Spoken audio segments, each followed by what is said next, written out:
बहुत से लोगों ने कहा कि हम मिलिट्री एड को बाय एयर ड्रॉप क्यों नहीं कर सकते गजा के अंदर। लॉजिस्टिकली फिजिबल नहीं है कि इतने लॉन्ग रेंज एयरक्राफ्ट आपके पास अवेलेबल नहीं है कि जो मिलिट्री ड्रॉप करके और बगैर रिफ्यूलिंग के वापस आ सकें। अगर आप गजा की पट्टी को देखें, थिन सी लाइन है, ठीक है, उसके ऊपर एयर ड्रॉप्स करना ये नियर टू इम्पॉसिबल है। हमास जो है वो इंटरनेशनली टेररिस्ट ऑर्गेनाइजेशन डिक्लेयर्ड है by the UN. Financial aid जो आपके मुल्क के अंदर हो रही होती है उसके अंदर बहुत बड़ा ट्रबल आ सकता है। मिलिट्री एड इस तरह होती है कि जिस तरीके से यूएस कर रहा है इसराइल की, ऑलमोस्ट इस वक्त तक 1000 टन बम भेज चुका हुआ है, असला बारूद भेज चुका हुआ है, बंदूकें भेज चुका है, व्हाट्सएवर, रॉकेट, मिसाइल, जो ये आयरन डोम है इसके मिसाइल्स भेज रहा है। मतलब वो उस तरह की चीज़ें मिलिट्री एड में कंसिडर होती है। आप अपने हेलीकॉप्टर डिप्लॉय कर दें, हेलीकॉप्टर उनको दे दें, अपने फाइटर्स एयरक्राफ्ट डिप्लॉय कर दें या उनको दे दें, या आप जो है वो उनको कोई भी ऐसे क्रिटिकल एसेट दे दें जिसकी वजह से उनको जो वॉर है उसके अंदर वो टेक्टिकल लेवल पे हेल्प कर सके।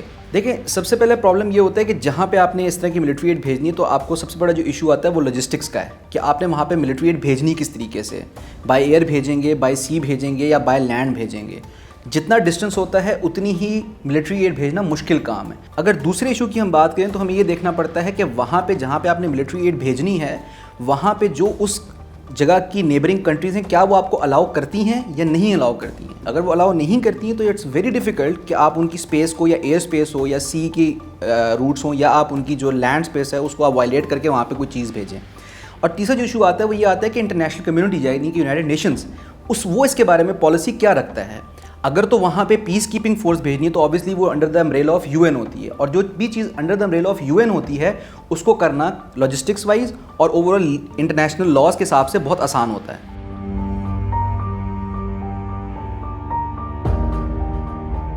क्या उन्होंने हमसे इस तरह का कोई तकाजा किया है? तो जवाब है कि उन्होंने हमें इस तरह का कोई तकाजा नहीं किया। अगर वो हमें इस तरह का कोई तकाजा करें तो फिर ये सवाल नहीं उठता है कि हम किस तरह करेंगे। एक बात। दूसरी बात ये देखिए, अगर मैं सी पोर्ट की बात करूं या सी रूट की बात करूं तो ऑब्वियसली हमें पता है कि वो जो गज़ा का पोर्ट भी है या जो गज़ा को साहिली पट्टी लगती है, that is being controlled by the Israeli navy, ठीक है। सो वो अगर आप वहाँ से कोई भी कहीं से उस तरह से भेजने की कोशिश करता है तो वो इम्पॉसिबल है वहाँ से भेजना, बिकॉज की जो पेट्रोलिंग है वो इजरायली नेवी का आ रही है, ठीक है। कि अगर आप किसी की नेवी की स्पेसेस को वायलेट करते हैं तो वो डिक्लेरेशन ऑफ वॉर में आता है। ये तो होगी सी रूट की बात। बहुत से लोगों ने कहा कि हम मिलिट्री एड को बाय एयर ड्रॉप क्यों नहीं कर सकते गजा के अंदर। आपको एयर ड्रॉप करने के लिए आपको क्या कहते हैं, लॉजिस्टिकली फिजिबल नहीं है कि इतने लॉन्ग रेंज एयरक्राफ्ट आपके पास अवेलेबल नहीं है कि जो मिलिट्री ड्रॉप करके और बगैर रिफ्यूलिंग के वापस आ सकें, ठीक है। फिर मिलिट्री एयर ड्रॉप करने के लिए आपको जो है एक स्पेस और एरिया रिक्वायर्ड है। अगर आप गजा की पट्टी को देखें तो इट्स अ वेरी एक थिन सी लाइन है, ठीक है, उसके ऊपर एयर ड्रॉप्स करना ये नियर टू इम्पॉसिबल है, ठीक है। अगर हम एयर रूट की बात करें तो फिर आपको ये देखना पड़ेगा कि जो इर्द गिर्द कंट्रीज़ हैं, ठीक है, जिसके अंदर जॉर्डन है, इजिप्ट है, इसराइल खुद है, इसके अलावा और जो मल्टीपल वहाँ पे कंट्रीज़ मौजूद हैं, यमन मौजूद है, क्या वो आपको एयर स्पेसेस आपको अलाउ करते हैं? क्योंकि अगर आप किसी की एयर स्पेस में, कोई भी कंट्री किसी की एयर स्पेस के अंदर जाती है तो वो बेसिकली एयर स्पेस वायलेशन में कंसिडर होता है। जहाँ तक बात है लैंड रूट की, तो सेम वही बात है कि लैंड रूट भी फिर आपको तमाम कंट्रीज़ की परमिशन रिक्वायरमेंट होती है। अगर यूएन की अम्ब्रेला के अंडर नहीं है तो परमिशन नहीं मिलेगी आपको, किसी को भी नहीं मिलेगी। So this is the problem in all these 3 scenarios. Even के जो हमास के पॉलिटिकल ब्यूरो के चीफ हैं उनका भी ये बयान है कि उन्होंने पाकिस्तान की तारीफ़ की है कि जो हमने ह्यूमैनिटेरियन एड भिजवाई है 100 टन, जिसके अंदर मेडिकल किट्स, टेंट्स, हर तरह का फूड इंक्लूडेड था, जो हमने यूएन में आवाज़ बुलंद की है फ़लस्तीन के लिए। और हमने जो ओवरऑल उनके हमारे जो आर्मी चीफ़ हैं आसिम मुनीर साहब, वो मिले हैं पैलेस्टीनियन एम्बेसडर से, तो उन्होंने हमारी तारीफ़ की है, हमारे रोल को सराहा है।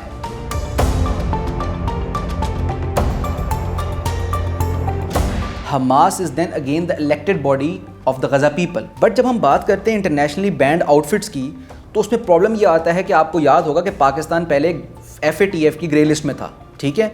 तो आपको जो फाइनेंशियल एड या फाइनेंशियल इन्वेस्टमेंट्स जो आपके मुल्क के अंदर हो रही होती हैं उसके अंदर बहुत बड़ा ट्रबल आ सकता है, ठीक है। आप आज देखें तो ईरान के अंदर कोई इंटरनेशनल फॉरेन इन्वेस्टमेंट नहीं होती है, ठीक है। कोई ईरान के साथ ट्रेड नहीं करता। क्यों नहीं करता? बिकॉज वो FATF की ब्लैक लिस्ट के अंदर है, ठीक है। और इन्हीं चार्जेस की वजह से नॉर्थ कोरिया भी सेम केस है। हमास जो है वो इंटरनेशनली टेररिस्ट ऑर्गेनाइजेशन डिक्लेयर्ड है बाय द यूएन। तो अगर आप इसको इस तरीके से देखते हैं तो आपको पता चलता है कि अगर आप इसको वायलेट करते हैं तो उसके इम्प्लीकेशंस जो होंगे वो पाकिस्तान की इकोनॉमी पे, ओवरऑल पाकिस्तान के डिप्लोमेटिक रिलेशंस के ऊपर बहुत सुवेर होंगे।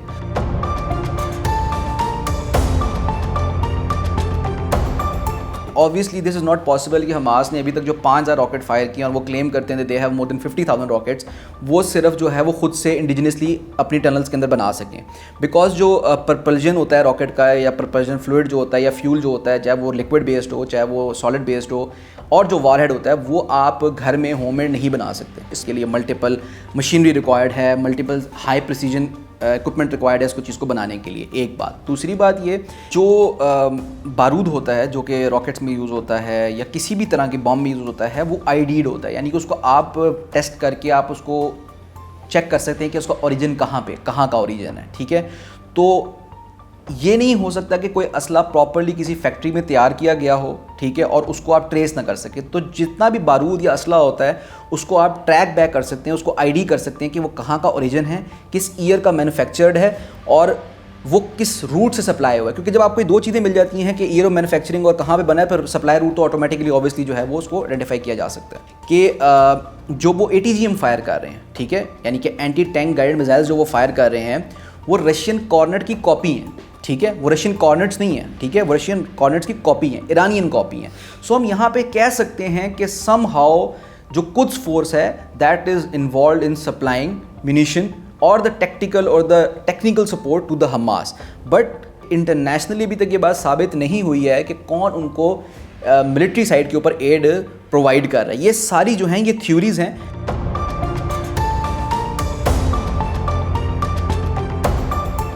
जो उम्मा है, जो लोकल लोग हैं, ये लोकल जो नॉर्मल मुसलमानों की तमाम मुल्कों में, उनके दिल एक दूसरे के साथ धड़कते हैं, लेकिन जियोपॉलिटिक्स जो स्टेट्स करती हैं वो उस तरह नहीं होती है। आर्मीनिया और अज़रबैजान वॉर है, इसके अंदर आपको ये पता चलता है, सबसे बड़ी आपको चीज़ ये पता चलती है कि कंट्रीज़ अपने आप को किस तरह जियो स्ट्रेटेजिकली मिलिट्री अलायंस के अंदर इंगेज करती हैं। ठीक है, एक तरफ अज़रबैजान है जो इजराइल की सपोर्ट ले रहा था, अज़रबैजान को तुर्की भी सपोर्ट कर रहा था। अज़रबैजान ने जो सबसे ज़्यादा आर्मीनियन आर्मर को नुकसान पहुंचाया या आर्टिलरी पोजीशंस को या इन्फेंट्री डिवीजन को नुकसान पहुंचाया वो TB2 से पहुंचाया, जो कि टर्किश वेपन है। एक तरफ जो है वो आर्मीनिया है जो कि ईरान की सपोर्ट ले रहा था। ईरान ने ना सिर्फ उसको अपना वेपन और इक्विपमेंट दिया है, डिप्लोमेटिक सपोर्ट दिया है, बल्कि इंडिया से वेपन और इक्विपमेंट खरीद के भी जो है वो दिया गया है आर्मीनिया को। हम यहाँ पे हमें जो स्टडी करने के लिए मिलता है वो ये मिलता है कि जो रियासतों की पॉलिसी होती है उसमें जज्बात और एहसासात ये इन्वॉल्व नहीं होते, क्योंकि रियासतों का गोल जो होता है वो नॉर्मल लोगों के गोल से बड़ा होता है। ठीक है, उनका फोकस होता है किस तरह इकॉनमी को बिल्ड करना है, किस तरह अपने डिप्लोमेटिक रिलेशंस को बिल्ड करना है, किस तरह ट्रेड बढ़ानी है, किस तरीके से जो है वो अपने आप को मजीद स्ट्रॉन्ग करना है इंटरनेशनल कम्युनिटी के अंदर।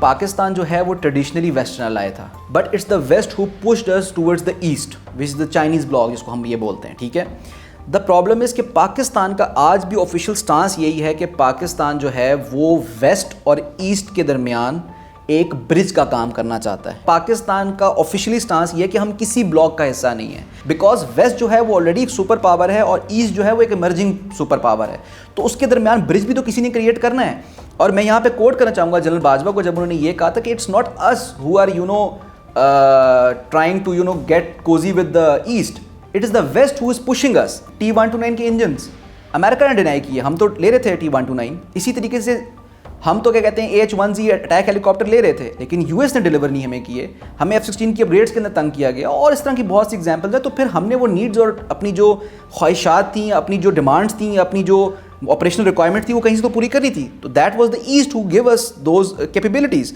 सो Pakistan is trying very hard and rightly so to being a bridge between the east and the west. Thank you for watching the full video. आप में से बहुत से ऐसे लोग हैं जिन्होंने शायद हमारा यूट्यूब चैनल सब्सक्राइब नहीं किया। So if you want to support independent journalism and watch more meaningful content, please subscribe to our YouTube channel.